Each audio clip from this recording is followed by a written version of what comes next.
Bueno, en esta tarde de hoy vamos a hacer algunos ejercicios que corresponden a lo que San Ignacio llama la tercera semana. Y por ahí nos preguntábamos o íbamos marcando cuál era la finalidad de la primera semana, de la segunda semana. Y dicen algunos estudiosos de los ejercicios que la primera semana tiene como finalidad reformar lo que estaba deformado, tratar de reconocer el pecado en mí y tratar de quitar el pecado y de pedir al Señor el don de la conversión de mis pecados. La segunda semana, con la contemplación de los misterios de la vida oculta y la vida pública del Señor, hemos tratado de mirarlo a Cristo para pedirle que a través del conocimiento interno de su misterio, de su persona, nuestra vida se conforme con su vida. Nuestra manera de ser, de pensar, de mirar, vaya pudiendo tener cada vez más el estilo de Cristo.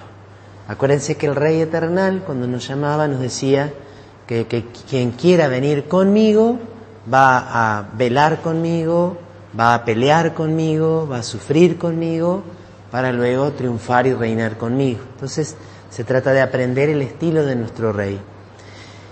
Y en la tercera semana, dicen algunos estudiosos de los ejercicios, la finalidad es confirmar lo que ha sido conformado a Cristo. Y para nosotros sería en estos tres ejercicios de hoy y de esta tarde y noche, confirmar las resoluciones de los ejercicios. O sea, alguno de nosotros probablemente ha ido pensando esas decisiones, esos cambios, esos propósitos que han surgido al calor de la oración. Pero hay que confirmarlos. Y ningún lugar mejor para confirmar nuestra opción por Cristo que mirando su pasión. ¿Por qué? Porque seguir al Señor siempre supone sacrificarnos, siempre supone sufrir. Lo reflexionábamos también hoy al mediodía en el audio que escuchamos en la comida, ¿no? Entonces, ¿dónde voy a encontrar la fuerza, el valor, el coraje, la decisión para estar dispuesto a sufrir por Cristo, viendo cuánto Él sufrió por mí? Si Él la pasó mal por mí, ¿cómo yo no voy a ser capaz de perseverar, aun cuando en algunos momentos la pase mal, aun cuando en algunos momentos yo también tenga que sufrir? La finalidad entonces es confirmar las opciones de vida que el mismo Señor me ha ido mostrando a lo largo de estas horas pasadas, de estos días pasados, y asumir la forma Christi, la forma de Cristo, así llaman algunos teólogos, como incorporar esa imagen de Jesús para que atraviese todo mi ser, inteligencia, voluntad, afectividad, estilo de relaciones con nuestros hermanos. ¿Y cómo es el estilo de oración durante la tercera semana?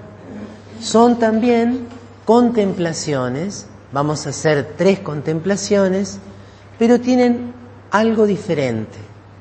Son un poco más pasivas. Estamos en el ejercicio número 14. Allí arriba hay una pequeña introducción que dice un poco lo que acabo yo de expresar. La oración es más unitiva y menos reflexiva. Me detengo, lo miro, lo contemplo. Es más lento el encuentro con el Señor. De hecho, en poquitas horas nos vamos a concentrar en estos 3 ejercicios. Lentamente lo vamos a mirar, vamos a quedar allí junto a Él, procurando encontrar el lugar de cada uno de nosotros en la pasión. Es una oración más todavía descentrada. No me miro tanto a mí mismo, sino que lo miro a Él. Es el ejercicio de la compasión ¿Qué significa compasión? Padecer con el otro. Mi amigo Jesús sufre entregándose en la cena, sufre en Getsemaní, sufre en toda la pasión y especialmente en la cruz. Y yo quiero acompañarlo.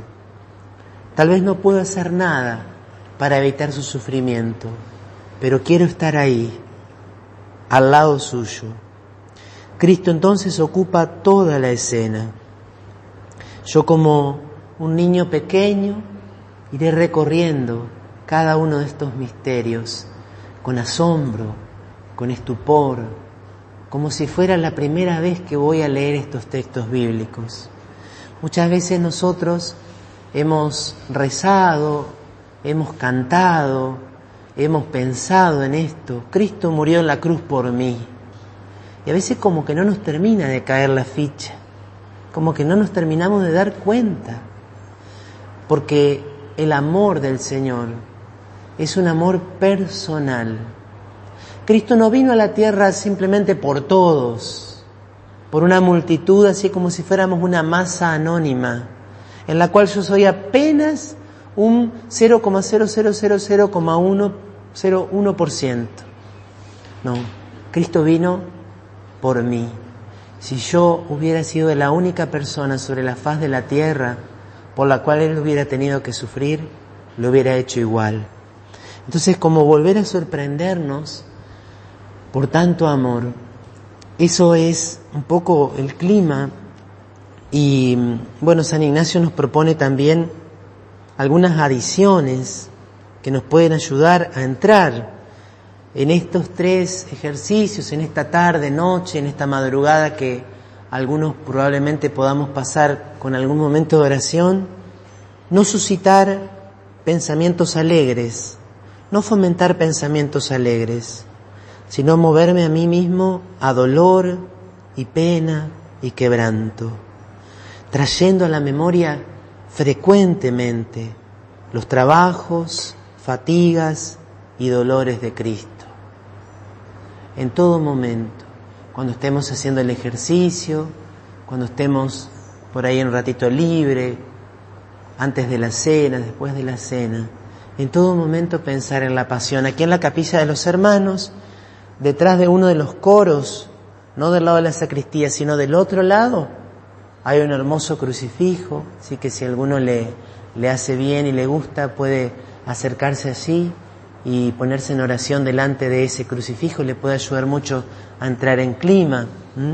También en el Parque del Rosario, las imágenes que tenemos allí.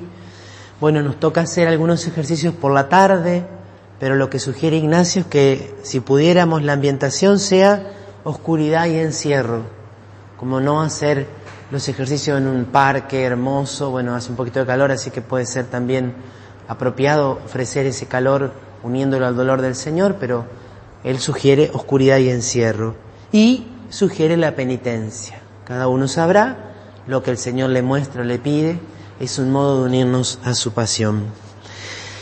Y en esta primera contemplación, que es la contemplación de la última cena, se agregan, ya no son solamente 3 puntos, sino que son 6 puntos. Si ustedes miran allí en su ficha, el 195, 196 y 197 son 3 puntos que nos pueden servir para toda la tercera semana.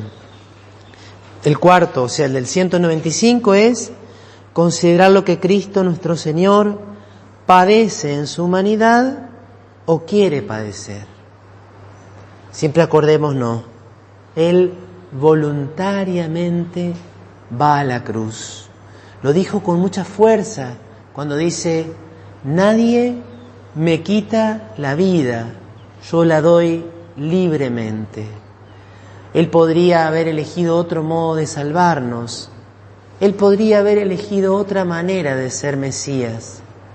Él no estaba obligado. Él quiso, eligió por amor. No es que a Jesús lo crucificaron porque no se pudo escapar, porque no alcanzó a darse cuenta de que lo estaban persiguiendo. No. De hecho, hay un momento del Evangelio de Juan, antes de la resurrección de Lázaro, cuando dice que iban caminando a Jerusalén y Jesús se adelantaba, como que caminaba más rápido. Y entonces los apóstoles como que dicen, pero maestro, te están esperando para matarte allá. Y Jesús camina más rápido, no les da bolilla. Entonces ahí Tomás le dice a los otros, vayamos también nosotros a morir con él. O sea, Jesús sabía que en Jerusalén lo esperaba la muerte y así se encaminó, como dice Lucas en el capítulo 9, endureció su rostro hacia Jerusalén, es decir, encaró decididamente la muerte que lo esperaba y que él había venido a asumir por amor a nosotros. Y entonces dice allí en ese punto 195, comenzar con mucha fuerza y esforzarse por dolerme, entristecerme y llorar, ¿no? Pedirlo y a la vez como poner todo de mi parte. Señor, que yo me conmueva, que no sea una vez más. ¿Cuántas Semanas Santas hemos pasado? Y capaz han pasado la Semana Santa y han pasado los Viernes Santos y ni siquiera nos hemos conmovido, ¿no? Que esta sea una oportunidad para mirarlo a Cristo padecer y verdaderamente, como lo decimos en esa oración, que las llagas de Jesús se graben en mi corazón. Pedírselo a Jesús, pedírselo a María Santísima. El siguiente punto, el 196, considerar cómo la divinidad se esconde. Él podría destruir a sus enemigos y sin embargo no lo hace. Deja que la santísima humanidad padezca crudelísimamente. ¿Se acuerdan en el huerto de los olivos? Cuando Pedro saca su espada y le corta la oreja al servidor y le dice Jesús, envaina tu espada. ¿Acaso yo no podría llamar multitudes de ángeles? El Padre no me podría enviar legiones de ángeles para defenderme, pero no, esta es la hora y es el poder de las tinieblas. Y el 197, y este tal vez el más importante, todo esto lo padece por mis pecados, por mis pecados. Entonces cuando yo estoy en la última cena y Jesús dice, tomen y coman todos de él, esto es mi cuerpo entregado por ustedes, esta es la sangre que se derrama por ustedes, que se derrama por muchos, por mis pecados.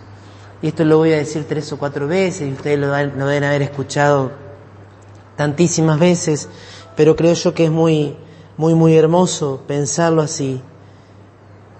Cuando nosotros vamos a la flagelación, cuando nos acercamos a Cristo atado a la columna, cuando Jesús está siendo golpeado con tanta crueldad, si nosotros le preguntamos al Señor, ¿en qué estás pensando? ¿En qué estás pensando? El Señor nos miraría a los ojos y nos diría, estoy pensando en vos, estoy pensando en tus pecados y le estoy ofreciendo este dolor a mi Padre en reparación, en propiciación por tus pecados. Cada uno de nosotros estuvo allí, cada uno de nosotros estuvo en la última cena, estuvo en Getsemaní, estuvo en el palacio de Herodes, la casa de Anás, la casa de Caifás, en el pretorio de Pilato.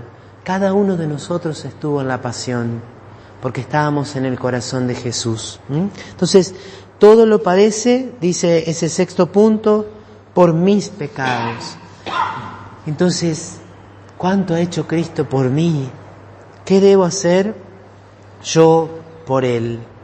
Y si Cristo hizo todo esto por mí, en las contemplaciones yo tengo que meterme de cabeza, meterme en el cenáculo ahora en esta contemplación, porque lo que hizo en esa noche lo hizo pensando en mí. Y tengo que ir al huerto y en el huerto tengo que estar al lado del Señor y escucharlo orar y verlo derramar sangre, porque eso lo hizo por mí. Y así en cada paso de la pasión todo lo hizo por mí. Y cómo entonces yo, con ayuda de su gracia, intentaré devolver amor ante tanto amor recibido. Entonces, el esquema del ejercicio además de esos 3 puntos que se agregan, es similar a todas las otras contemplaciones. Hacer la oración preparatoria, traer la historia. Recordemos que Ignacio nos pone este pequeño resumen, pero ustedes tienen los textos bíblicos. Yo personalmente siempre aconsejo buscar el Evangelio de Lucas, porque diríamos que dentro de los relatos de la Última Cena tiene algunos detalles muy particulares, pero el que quiere puede leer Mateo, el que quiere puede leer Marcos. En Mateo está en el capítulo 26, en Lucas está en el capítulo 22 y en Marcos está en el capítulo 14, ¿sí? En las Biblias siempre marcan los textos paralelos. Pero Lucas se extiende un poquitito más. Y por supuesto el Evangelio de Juan. Acuérdense que Juan no nos narra la institución de la Eucaristía, pero nos narra el lavatorio de los pies. Entonces ahora que vamos a contemplar la Última Cena, nos podemos detener un ratito en el lavatorio de los pies y nos podemos detener un ratito también en la institución de la Eucaristía, en el diálogo de Jesús con los apóstoles, en el diálogo de Jesús con Pedro, ¿no? Ese Pedro en el cual tanto nosotros estamos como involucrados.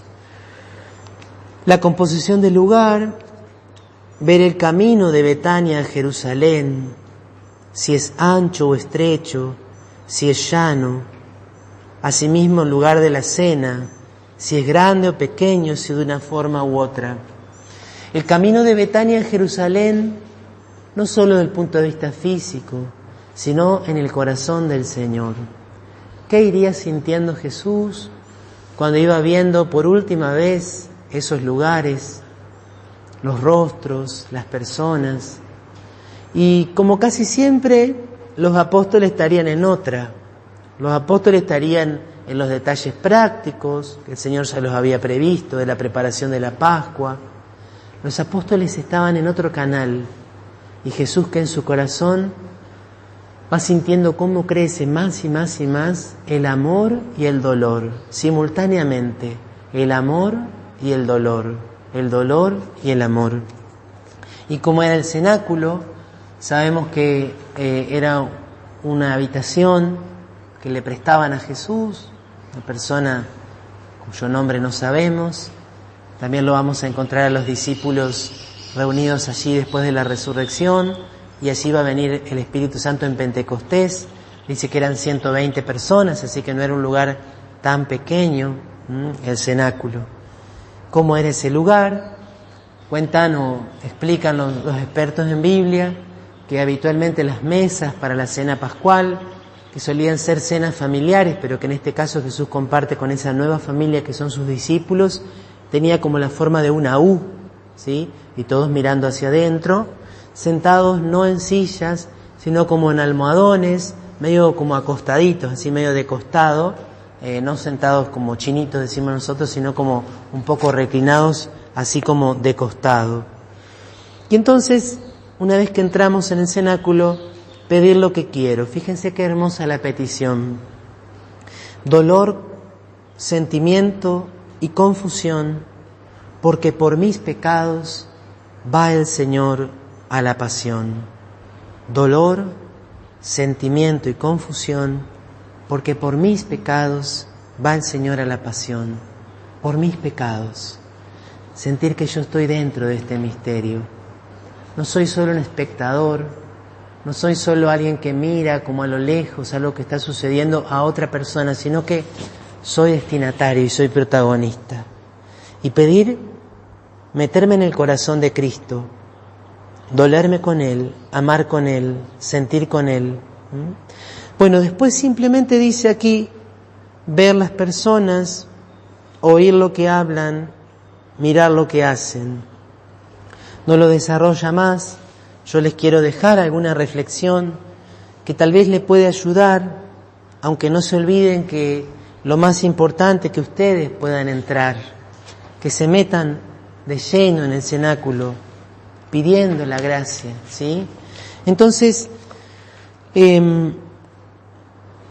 nos dice San Juan que en ese momento Jesús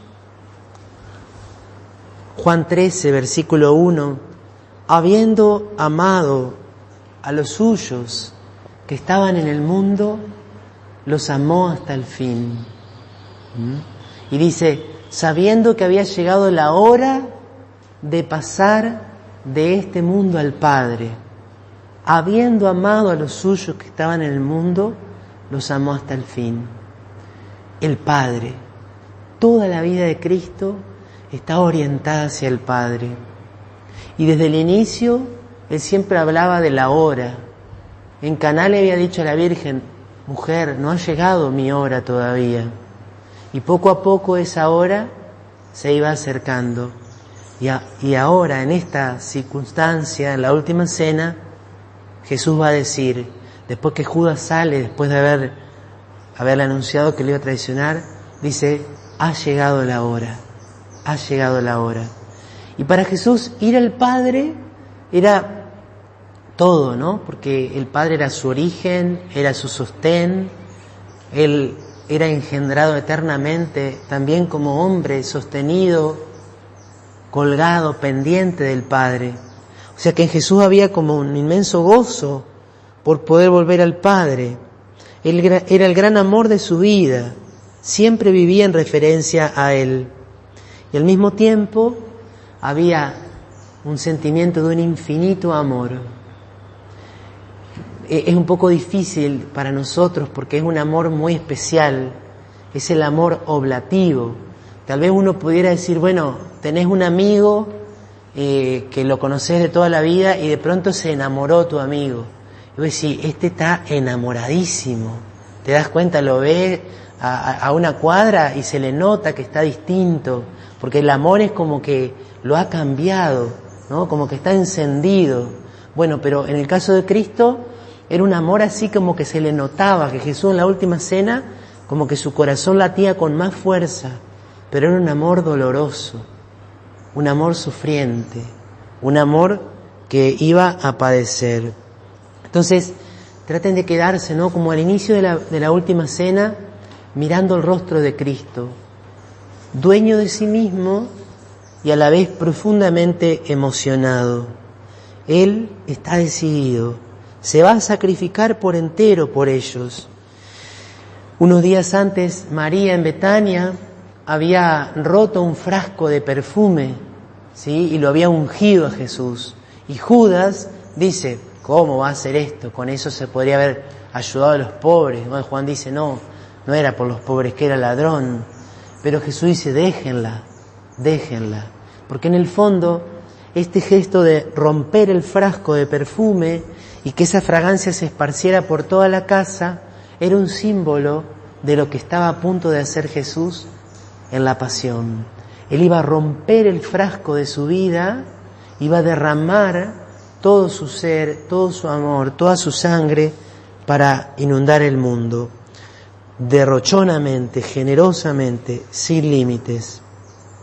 Y al mismo tiempo Jesús entonces, hay como una mezcla tan grande, ¿no? Volver al Padre, el amor hasta el fin, el amor hasta el extremo, el amor sin límite y el dolor. Porque Cristo sabe que cuando su amor va en aumento, el endurecimiento del corazón de Judas también crece. Sabe que esos amigos suyos, a los cuales les va a dar de comer su carne, lo van a abandonar, van a salir disparando, atemorizados, muertos de pánico, apenas se desencadene la pasión. Entonces, qué difícil es poder conjugar para nosotros esto, porque Cristo ya en ese momento que está enamorado del plan del Padre y de la humanidad y por eso se va a entregar, al mismo tiempo siente miedo. Dice que Jesús en la última cena, antes de decir, uno de ustedes me va a entregar, dice que se estremeció. Así que también en la última cena te lo podés imaginar a Cristo como temblando, ¿no? Ante el pecado. Y este estremecerse de Cristo también nos ayuda a pensar lo que siente el Señor ante el pecado de nosotros, ante la traición de nosotros que somos sus amigos. Y antes de la última cena o antes de la institución de la Eucaristía, dice que el Señor se pone de pie, se quita el manto. Entonces, ver las personas, ¿no? Parecía que ya estaban por empezar a comer, ya estaba todo medio preparado, el ritual de la cena pascual judía, y de pronto Cristo que se saca el manto, se quita el manto. Y este gesto no es un gesto casual, es un símbolo de ese despojarse de su divinidad, esconder su divinidad, de ese anonadamiento. Es un gesto muy fuerte. Él se abaja, se humilla, se somete por amor. ¿Cómo contemplar el lavatorio de los pies? No lo contemplen como si estuvieran así mirando una pantalla. Siéntense al lado de Pedro o al lado de Judas. Si alguno quiere puede sentarse al lado de Judas o al lado de Mateo o al lado de Santiago. Siéntense y métanse allí y contémplenlo a Cristo que se quita el manto y que viene, ¿sí? Y también imagínate tus propios pies.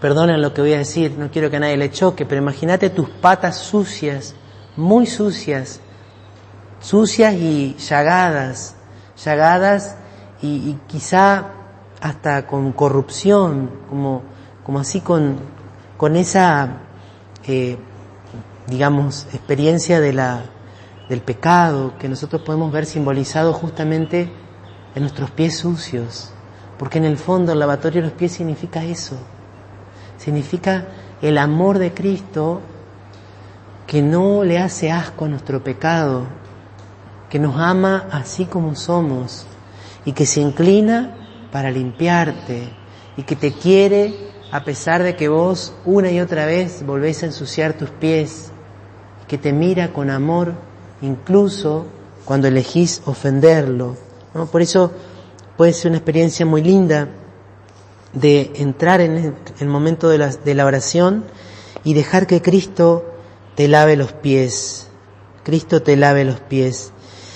Pero también otro modo de hacer este ejercicio es imaginar que vos vas al lado de Cristo,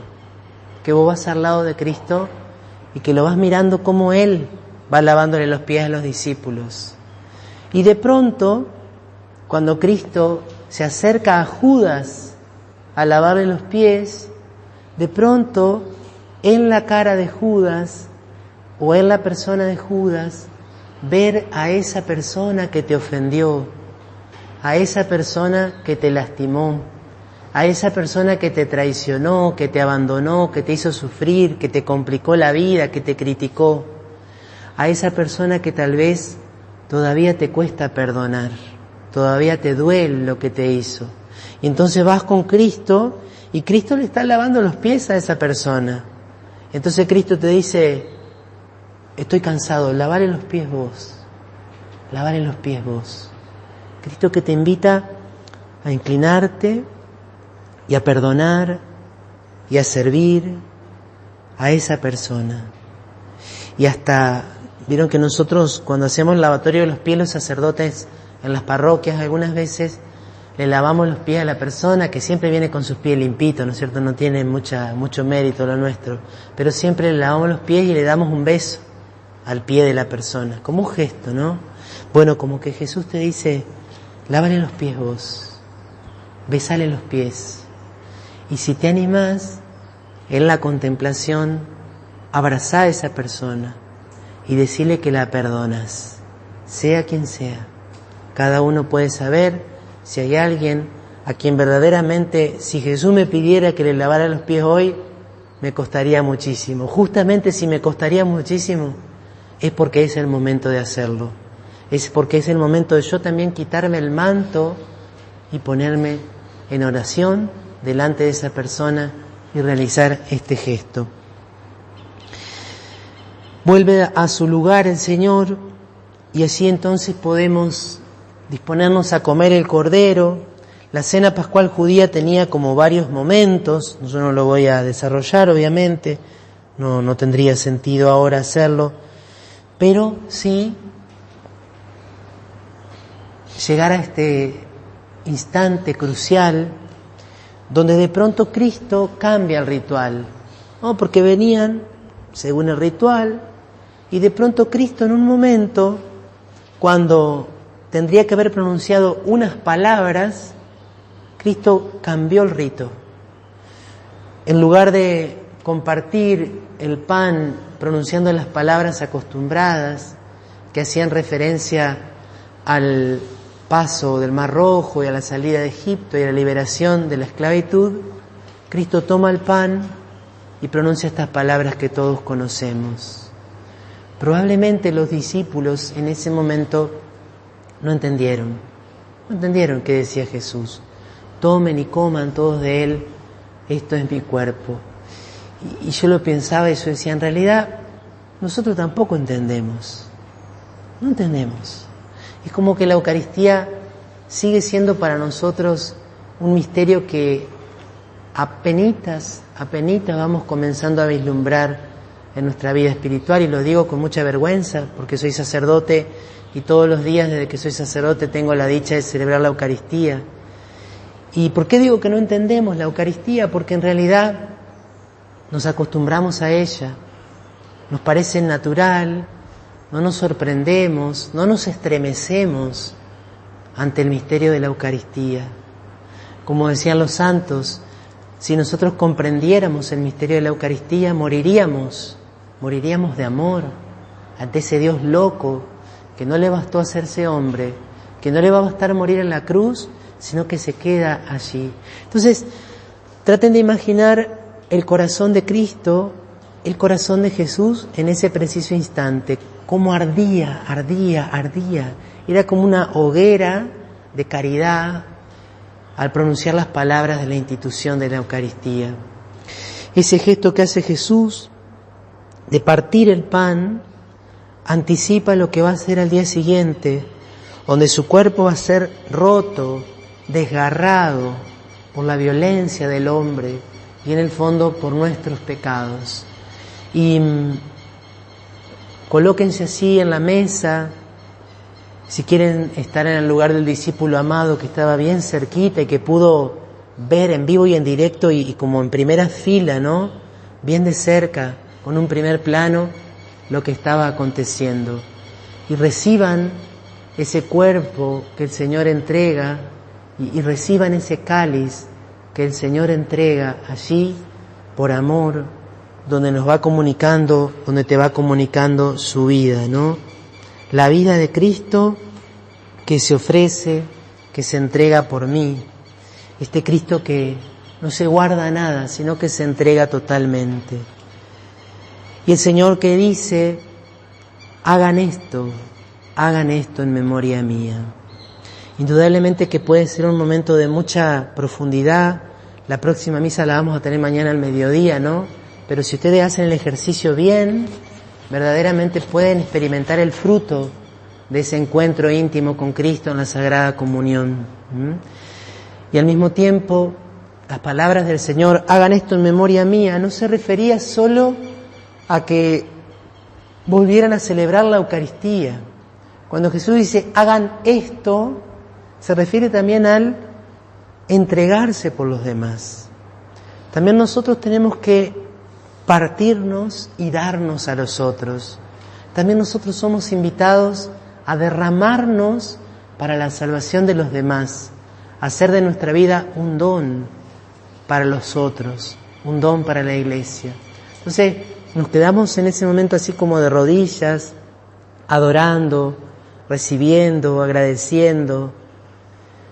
Pensemos también aquí cómo no remitirnos a tantas Eucaristías que quizá hemos vivido con frialdad,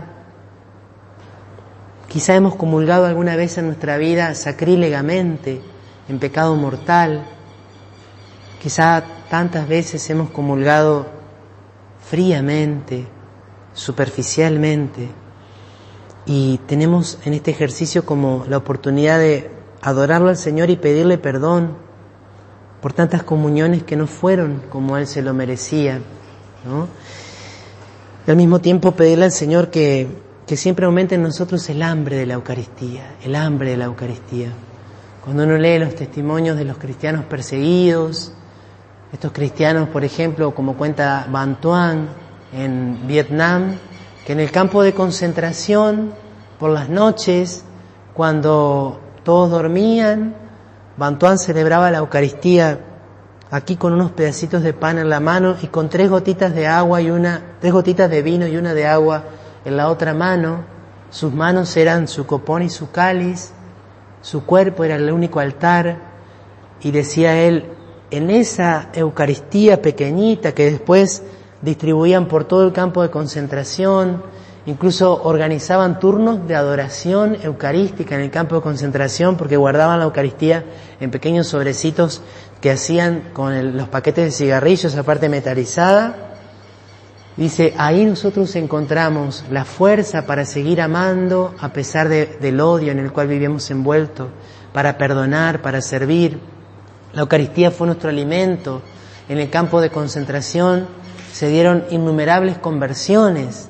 ¿Por qué? Por la fuerza de la Eucaristía que les permitía a los cristianos, en ese contexto que era como un infierno, llevar algo de luz y algo de amor, ¿no? Entonces, ¿cómo nosotros nos vamos a pedirle al Señor la gracia de valorar más este santísimo sacramento? Y quisiera detenerme en 2 pequeños puntos que están en el Evangelio de Lucas, No están en los otros, pero sí en el Evangelio de Lucas. Lucas vuelve a contarnos que en la última cena los discípulos estaban discutiendo sobre quién era el más grande. Totalmente en otro canal, totalmente. Jesús entregándose, Jesús donándose, humillándose, y ellos peleando a ver quién era el mayor.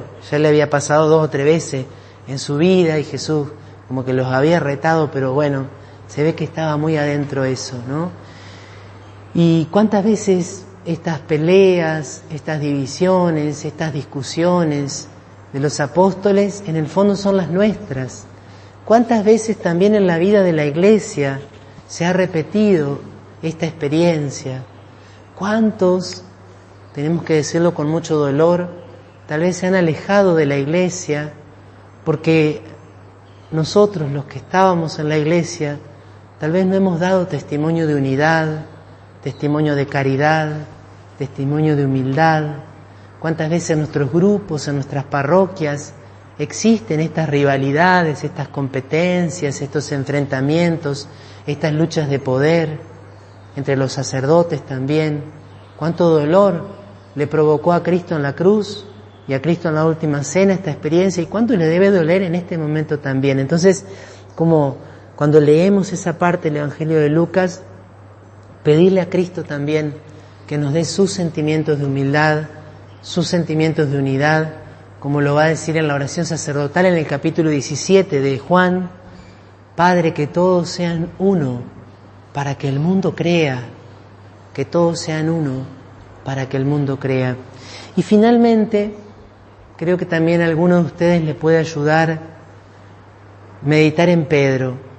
Pedro que cuando Jesús anuncia, le aseguro que todos me van a negar, todos me van a traicionar, Pedro dice, no, aunque todos te abandonen, yo no te abandonaré nunca, le dice Pedro.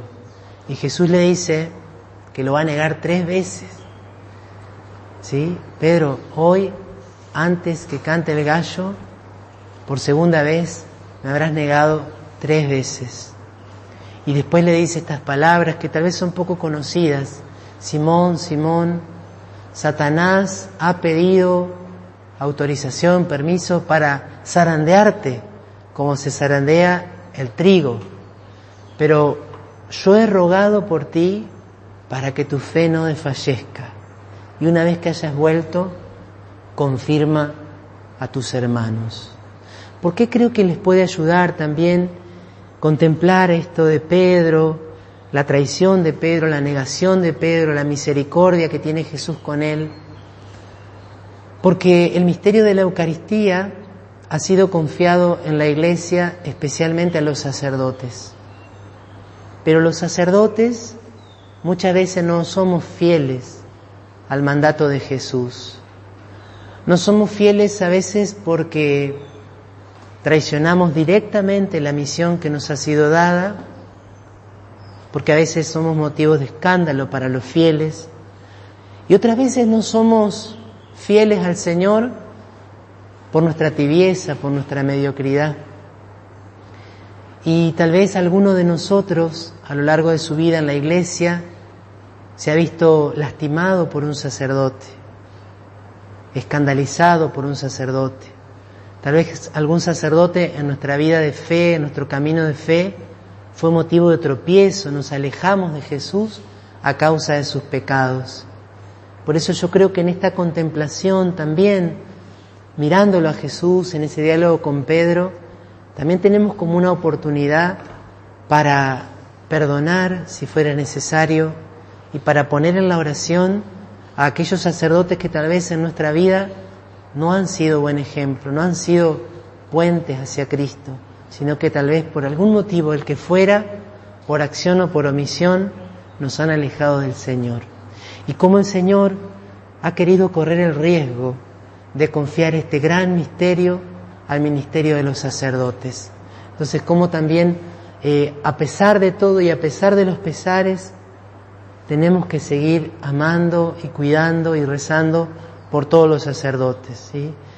Perdonen si esto suena un poco autorreferencial, pero yo creo que todos, de una u otra manera, nos ha pasado alguna vez esto. Y hasta nos hemos enojado y hasta hemos dicho, ¿por qué? ¿Por qué? Bueno, que el Señor nos regale también como esta actitud y esta mirada de misericordia, esta visión que nos puede hacer ahondar más y más en la experiencia de la Iglesia. El coloquio, por supuesto, atraviesa todo el ejercicio. Cada uno de ustedes verá dónde se quiere quedar, dónde encuentra más fruto. Hablen con Jesús cuando está lavando los pies. Hablen con Jesús cuando lo ven así encendido en amor. Hablen con Jesús Eucaristía, el que quiere hacer la contemplación en la capilla, ahí delante del sagrario, mirándolo al Señor, adorándolo. Esta noche vamos a tener adoración con el Santísimo expuesto, pero el que quiere ir ahora a la tarde también, adorar a Jesús presente en la Eucaristía. Y también en estas dos últimas pequeñas referencias a la vida de la Iglesia, quizá tenemos cosas para decirle a Jesús, para pedirle, para preguntarle. Hablen con Él. Él los amó hasta el fin. Todo esto lo hizo por vos. ¿Qué debo hacer yo por Él? Esa es la pregunta que nos hace hacer también San Ignacio. Entremos, porque en este ejercicio, como en todos, vamos a encontrar seguramente mucha gracia para toda nuestra vida cristiana. Gloria al Padre, y al Hijo, y al Espíritu Santo.